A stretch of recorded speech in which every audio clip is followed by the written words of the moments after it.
So it was about, I don't know, 4 or 5 months ago when RFK took to the podium as the new top health official in the country and told the public we would have the answer to autism by roughly September of this year. Well, it's September of this year, and in that time there have not been gigantic leaps and bounds in the research into autism or, tons of funding directed that would, help us get anywhere closer. Or it seemed that he just kind of looked around at what was available and what has been researched already in recent years. And after going around and doing that and not finding anything that was conclusive, i.e., here it is provable that X leads to Y, that we've narrowed down all of the variables, and after narrowing down all the variables, we have found that this is the cause of the increase in autism cases in the United States, and understanding where autism comes from, which is what he said he wanted to do, not only to narrow down where is this increase in autism cases coming from, where some experts say it's better detection methods, which certainly has contributed. Others are saying maybe there's other societal or, type of, other properties from how we live today that could be contributing. We don't really know. But better detection methods is one method, one idea, one path you could go down, but he seemed to be largely focused on the other idea, that it was some environmental factor, either it be some sort of medication. He talked about, of course, shots as not like those types of shots. We're streaming on YouTube, got to be careful.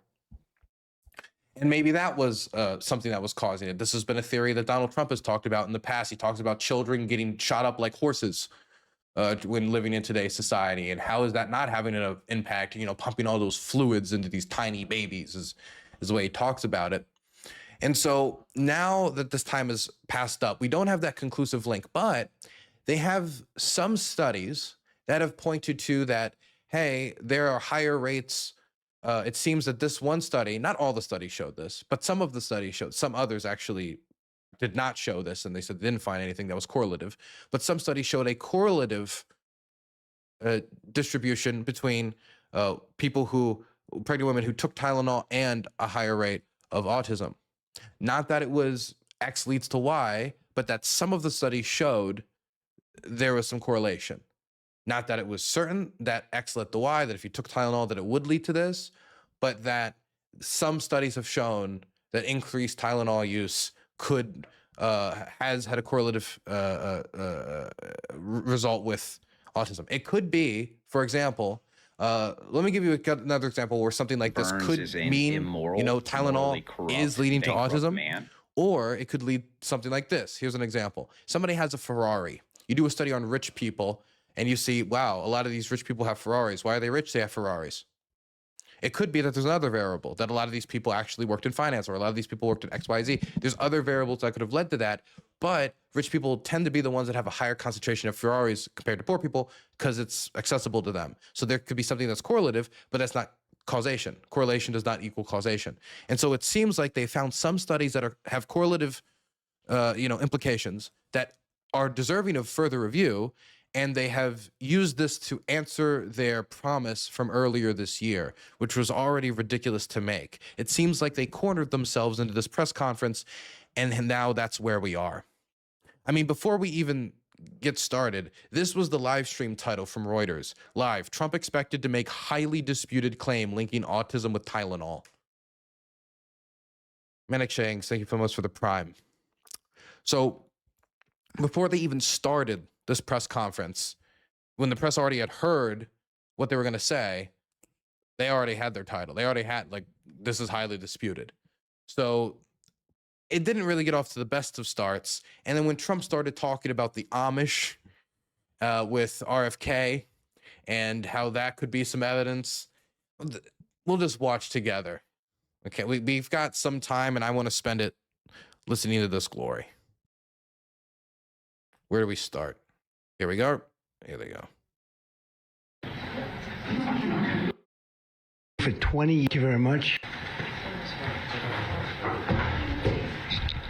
Thank you very much. So I've been waiting for this meeting for 20 years, actually. And it's not that everything's 100% understood or known, but I think we've made a lot of strides. I wish it was done a long time ago. Today, we're delighted to be joined by America's top medical and public health professionals as we announce historic steps to confront the crisis of... To be clear, those health professionals that we can see on screen, RFK and Dr. Oz from the television, top medical professionals. Autism, horrible, horrible crisis. I want to thank the man who brought this issue to the forefront of American politics along with me. And we actually met in my office, is it like 20 years ago, Bobby? It's probably 20 years ago in New York. I was a developer, as you probably heard, and I always had very strong feelings about autism and how it happened and where it came from. And he and I... That might not be the best place to start out when researching. As a developer, as somebody from a totally different field, I had some very strong feelings about where autism truly came from.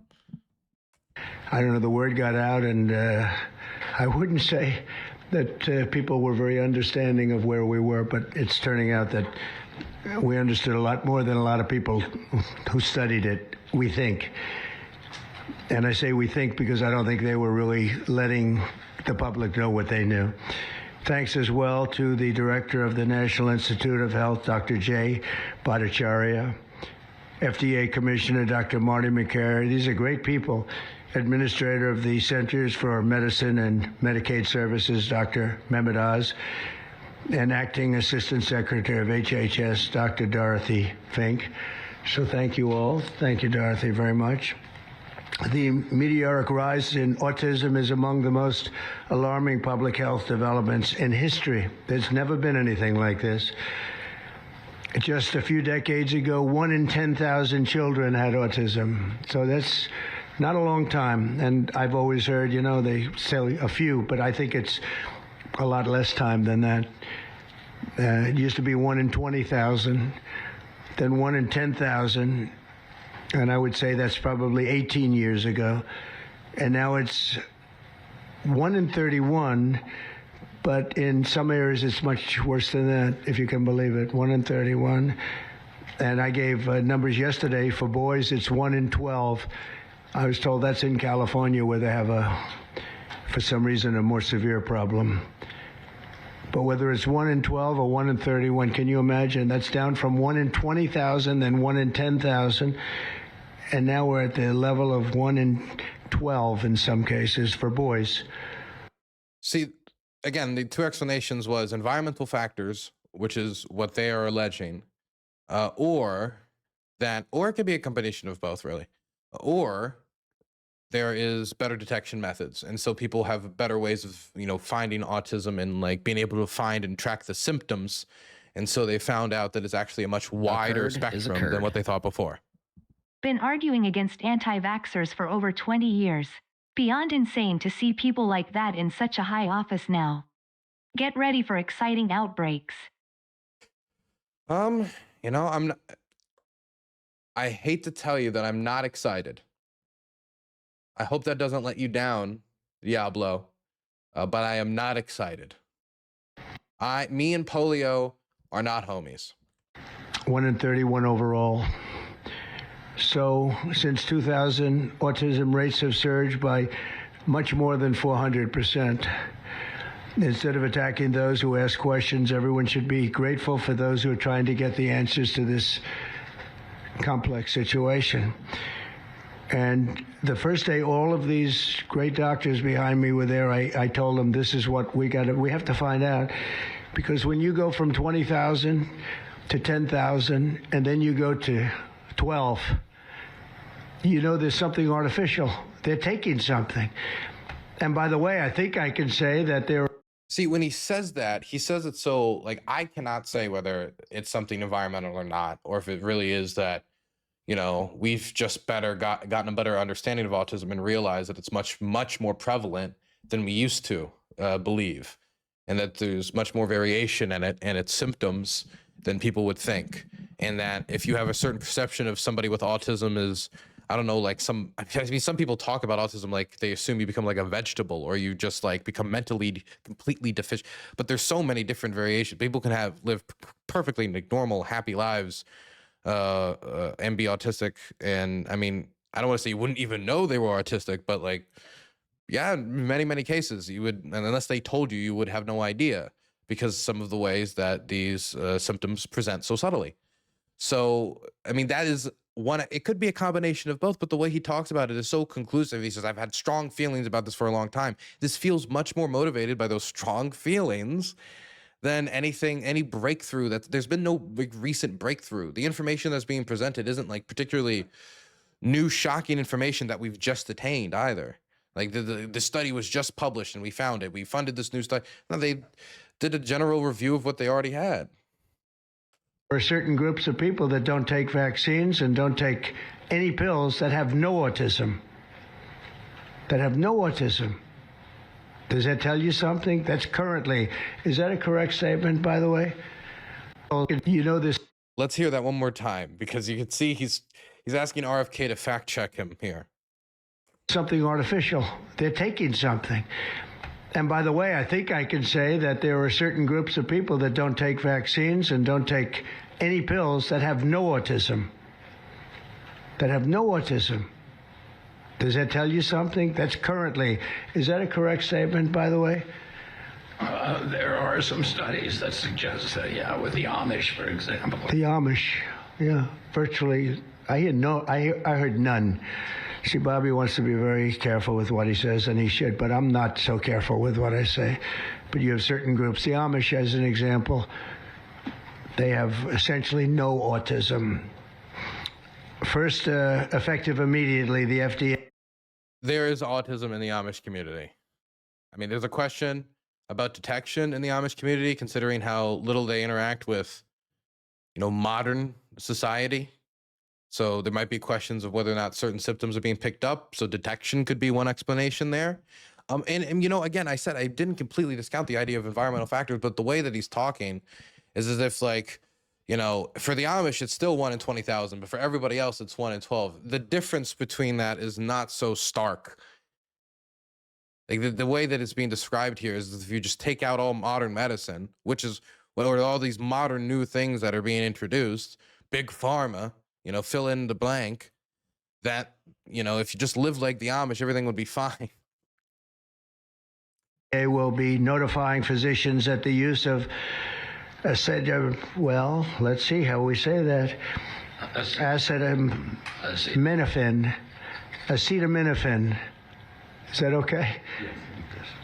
Which is basically commonly known as Tylenol during pregnancy, can be associated with a very increased risk of autism.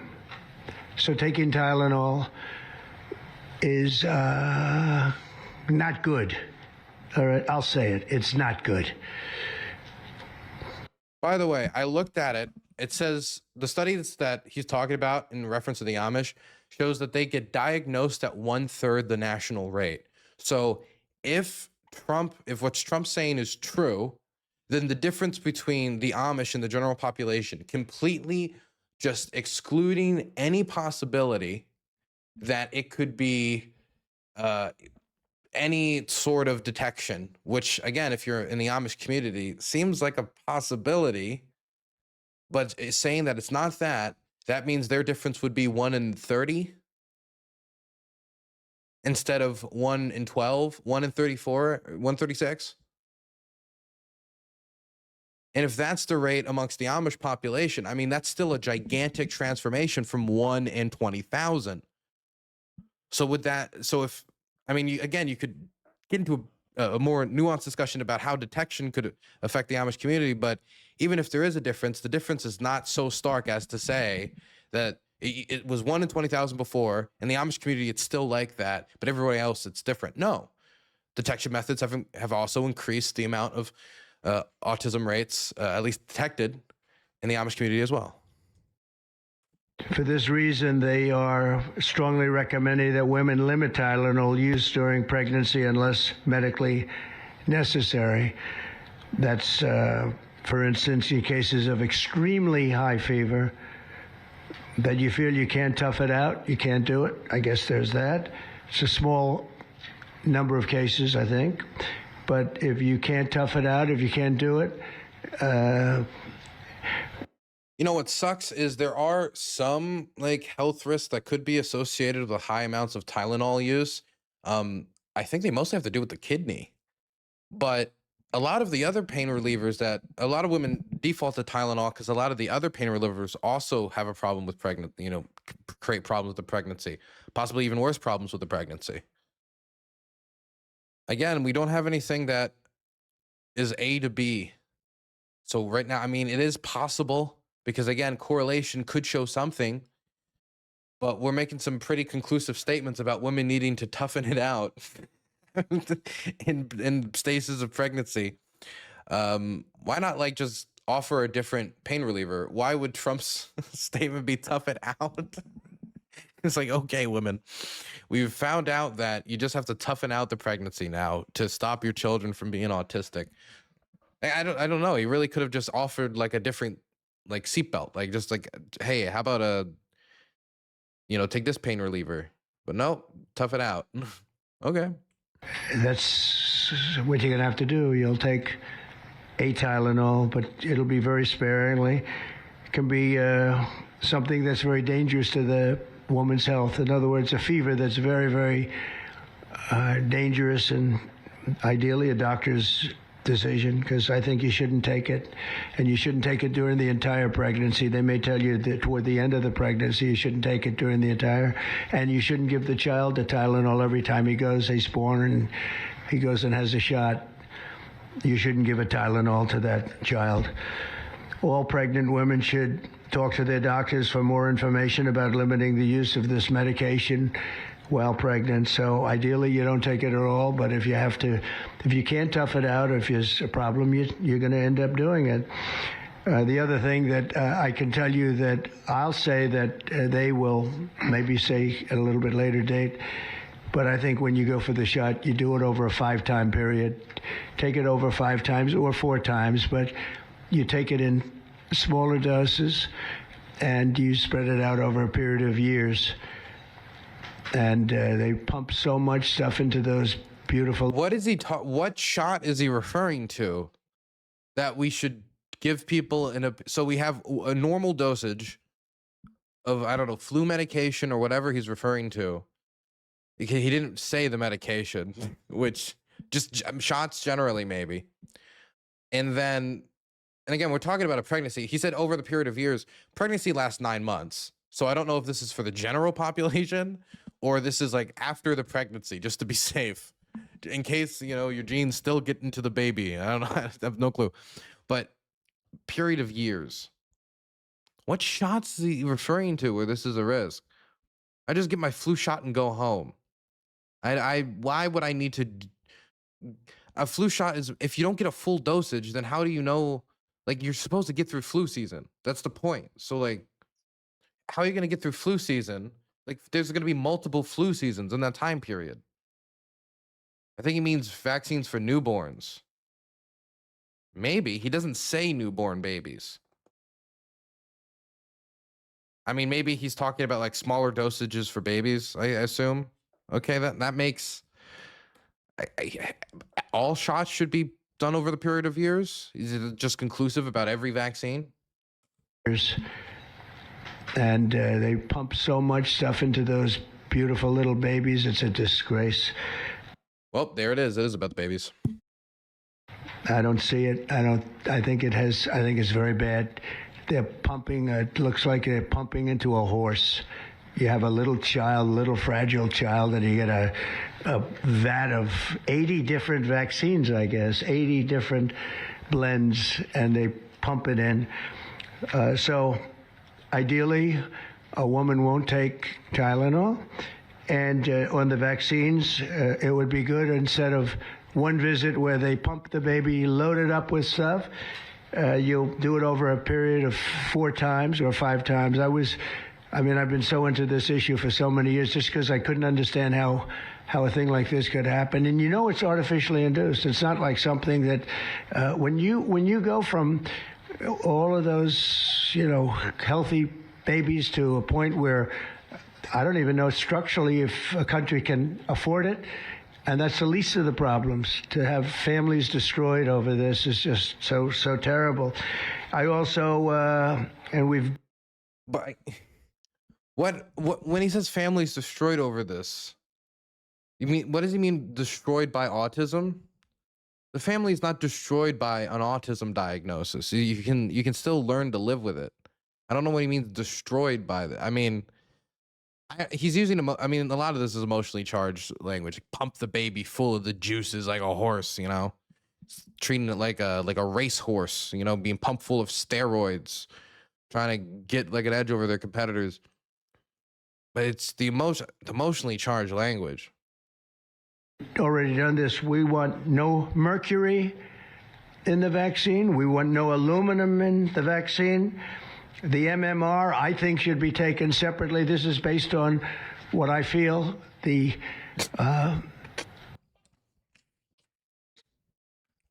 fucking Jesus fuck.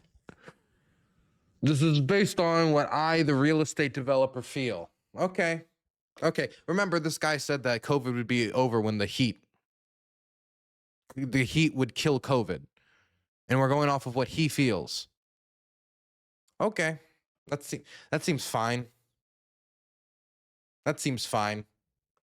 Mumps, measles, and all the three should be taken separately. And it seems to be that when you mix them, there could be a problem. Why couldn't he have just said this is done on the basis of a recommendation by a panel of doctors that I consulted for? It's how I feel. Yeah, it's just, I took a walk and I thought it over. So there's no downside in taking them separately. In fact, they think it's better, so let it be separate. The chicken pox is already separate because when that got mixed in, I guess they made it for a while, it really was bad. So they make chicken pox. Individually, they're okay. When you mix them, something maybe happens. So there's no downside in doing it. It's not like, if you do it, bad things. No, it's only good side. And it may not have that much of an impact, but it may have a big impact. So let those be taken separately. And then hepatitis B is sexually transmitted. There's no reason to give a baby that's almost just born hepatitis B. So I would say wait till the baby is 12. I'd have to go and double check as to why young people are given hepatitis B vaccines, but I think, does it have anything to do with parental transmission? I mean, it's like hepatitis is like a blood-borne illness, right? So you don't necessarily get hepatitis from only that. You can get it from other ways as well. A mom could pass it to the kids. There's other ways you can catch hepatitis. So, I mean, I'm not a medical expert. Okay, I have as much knowledge maybe as RFK. I'm not, probably even less. I don't look that much into it, but I'm pretty sure you can get hepatitis in other ways, and there's another reason why they give it. Now, maybe you're saying that it isn't necessary, but the idea that the only way is through sexual relations, so why would you give it? It has no purpose. 12 years old and formed and take hepatitis B. And I think if you do those things, it's going to be a whole different, it's going to be a revolution in a positive sense in the country. The FDA will be updating the label of an existing drug to reflect potential benefits in reducing some autism symptoms. This gives hope to the many parents with autistic children that it may be possible to improve their lives. That's one of the things that I'm very, very happy about. I mean, this was mostly going to be on how not to have the child affected, but we've learned some pretty good things about certain elements of genius that can be given to a baby, and the baby can get better. And in some cases, maybe substantially better. Not going to be easy, but be a lot easier. Here it is from the CDC. Okay, maybe Trump, maybe it hasn't been corrected yet. Okay. The CDC currently says a timely administration of a hepatitis B vaccine is essential to help prevent transmission of the virus from mother to child at birth. While efforts to test for this virus during a pregnancy have improved detection, cases can still be missed, or documentation may be inaccurate or incomplete. You can cross over in placenta.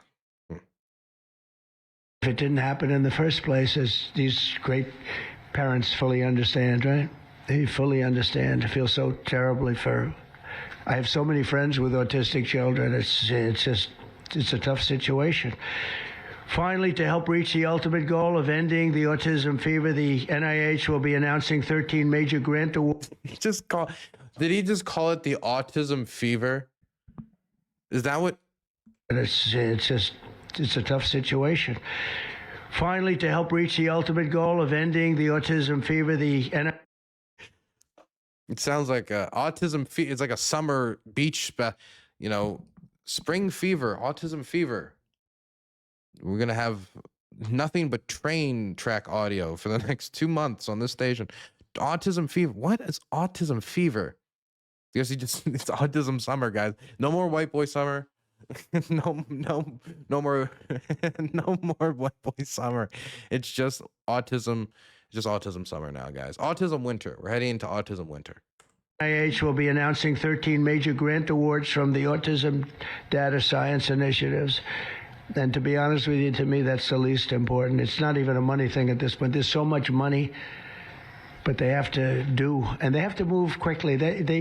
When the alternative is that nothing bad can happen, let's do it now. I was just saying to Bobby and the group, let's do it now. Nothing bad can happen. It can only good happen. But with Tylenol, don't take it. Don't take it. And if you can't live, if your fever is so bad, you have to take one because there's no alternative to that. Sadly, first question, what can you take instead? It's actually, there's not an alternative to that. And as you know, other of the medicines are absolutely proven bad. I mean, they've been proven bad with the aspirin. So currently, we're going off this correlative evidence, non-conclusive, to tell women not to take Tylenol unless they're in absolute pain, though they're saying it also will still be a risk to their child. And they're saying, sorry, there's no alternative because there's no other. There are some alternatives. There's nothing that's an alternative like Tylenol, but there are some alternatives. But some of those alternatives also have probable risks for, pregnancy. So this is what so the advice from the government is don't take Tylenol unless in absolute horrific pain, based off these correlative studies that maybe shows that there's a link. And the Advils and others, right? And they've been proven bad. So I'd like to ask Bobby to get up to the podium and say a few words, and then Dr. Bhattacharya and Dr. McCary. Also, yes, my favorite quote of the day, Ellsworth did throw it out there. It can only good happen. Can we put that on some Trump merch, please? It can only good happen. Dr. Oz, Dr. Fink, followed by two incredible mothers that have experienced firsthand what this country is going through. Did he just say Dr. Fink? Carrie, Dr. Oz, Dr. Fink, followed by... We got Dr. Fink, Dr. Oz. You've got RFK Jr., the most reliable names, and I'm sorry, man. It just sounds like a consortium of snake oil salesmen. Two incredible mothers that have experienced firsthand what this country is going through, what parts of the world are going through. And I will say there are parts of the world that don't take Tylenol. I mean, there's a rumor, and I don't know if it's so or not, that Cuba, they don't have Tylenol because they don't have the money for Tylenol, and they have virtually no autism, okay? Tell me about that one. Tell me about that. He thought that was a speedball at the press right there. Answer me this, America. Why do the Amish know autism? If you do it my way, good things happen. Other way, bad thing happen. And there are other parts of the world where they don't have Tylenol, where they don't have autism. That tells you There's nowhere that's where there isn't Tylenol. Autism seeped from the ground, from the Tylenol covered grounds. There's autism in other countries that don't have Tylenol. A lot. I don't know why would he even make that? That's just provably just go to places that don't have it, and you'll still find it. You'll still find it. And I want to say it right now. And you know, the way I look at it, I mean, we know that detection methods have vastly improved in the last hundreds or so years for autism. Vastly improved. This is almost certainly a contributing factor, and it has been able to help people detect autism all across the planet. This is something that is discernibly false, whether or not environmental factors played any role, or the, at this point, still inconclusive evidence that Tylenol causes autism in pregnancy. It incites it. Incites the autism. don't take it. Don't take it. There's no downside in not taking it. So I'd like to ask. I like how he says that so conclusively. Definitely someone who's, well, I don't know for sure, but I believe Donald Trump has never gotten pregnant. There's no downside in not taking it. Also, there's no alternative, and only take it if you're in absolutely unbearable pain. But there's no downside for taking it. Besides the pain that I just described, that I just said you have no alternative for. There's no downside, though, except for the pain. The horrible, horrible pain. Occurred no is downside, occurred. This is Kremlin money. Well, now people can say that I can both sides now. I'm truly a bipartisan. Thank you for the $50 Kremlin deposit. Look at that. Look at that. I know some other creators believe I get paid by the Ukrainian authorities. Some of previous debate opponents. So now what can they say? Now what truly they can say? They think it's like funneled through small dollar donations on the channel or something. It was very interesting reading the theories.